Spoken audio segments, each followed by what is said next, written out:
Hi, I'm Carly, and by the end of this video series, you'll be ready to take on a variety of amazing iron-on projects with your brand new Cricut EasyPress 2. In this video, we'll give you a tour of the machine and its features, and in subsequent videos, we'll get into the good stuff, like prepping your workspace, applying a design, and much more. Okay, let's get started. First things first, the Cricut EasyPress 2 comes in 3 unique sizes, and while of course you can use any of them for any size project, each one was designed with a specific use in mind. The 6x7 is perfect for pint-sized projects like baby clothes or accessories. The 9x9, of course, for your everyday essentials like t-shirts and totes.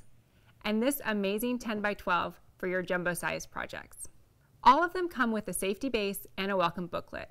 And all models heat up hotter than ever, up to 400 degrees Fahrenheit. Once you plug it in and power it on, it only takes a minute or 2 to reach your desired temperature, so be prepared.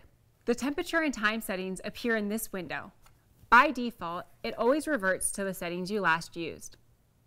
Holding this thermometer button down toggles between Celsius or Fahrenheit. And to set the temperature, just press this button until the numbers start flashing. To speed up the process, hold down the plus or minus to jump in increments of 10 degrees.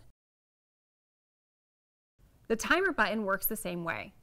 Once it flashes, set the time using the plus and minus buttons. You can reach your number faster by pressing and holding. The Cricut C button stays orange until it reaches the temperature you set. When the beep sounds and the button turns green, you're ready to go. And the last thing, if your machine is sitting for 10 minutes, you'll hear a triple beep to signify it's about to turn off automatically as a safety precaution.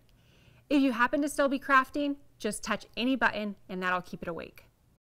In the next video, we'll talk about the ideal surface to use for your iron-on projects and how to prep your workspace.